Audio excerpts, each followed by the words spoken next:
According to the Mayo Clinic, a processed food is any raw agricultural resource that has been changed from its original state. These changes are used to keep food safe, like killing harmful bacteria that come from raw milk. But people started noticing that our food is becoming a bit too processed, with food being insanely different than its raw source. That's why the Farm to Table movement was created, a movement that encourages people to get their food from local farms and promotes environmental sustainability. The farm to table movement starts with the food being produced, in this case vegetables being grown on a farm.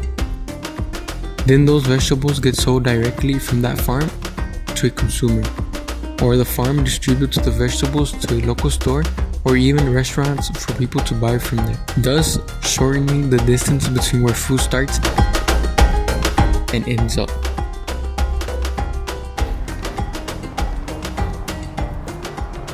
My name is Marty Loya, and I'm a co-owner of Bodega Loya and Cafecito and Growing with Sarah Farm.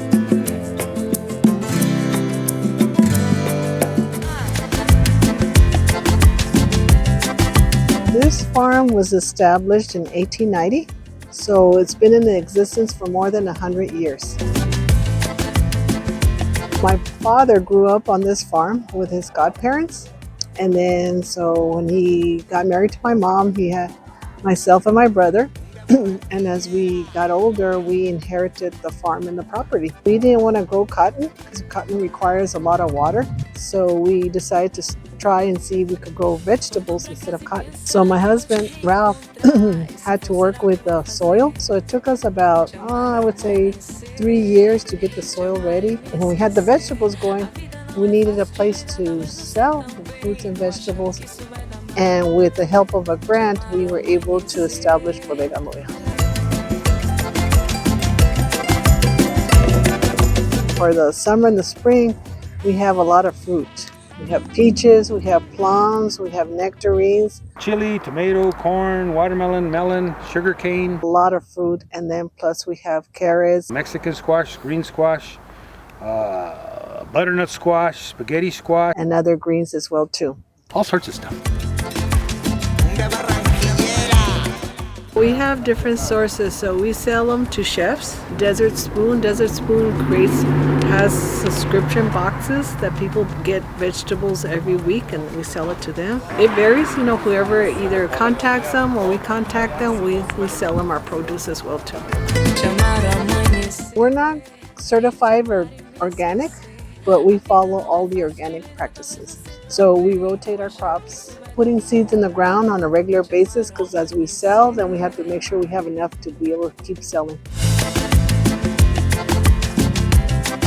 They use it to cook their meals. We've introduced them to new things. Like a lot of the people didn't know what Swiss chard was. What products did you guys buy here at Bodega Loya? Onions, this new type of lettuce that we haven't tried. A lot of people just know about potatoes and onions and tomato and chili, but none of the other vegetables as well too. I use a lot of the vegetables in soups, like the carrots, like the squashes from the summer. We make calabacitas, omelets with the spinach. Those omelets are delicious. Is there any type of way you use the product? I mean, just in my food, it's a totally different taste. For this dish, we first chopped the squash into small round pieces. We then added 1 cup of water to a boiling pan, adding the squash and small pieces of panela gathered from Bodega Loya farm. We waited for about 30 minutes and were left with the sweet and soft snack. I call this dish sweet squash. This dish can be eaten alone, or for a better taste, add a small amount of whole grain milk for flavor.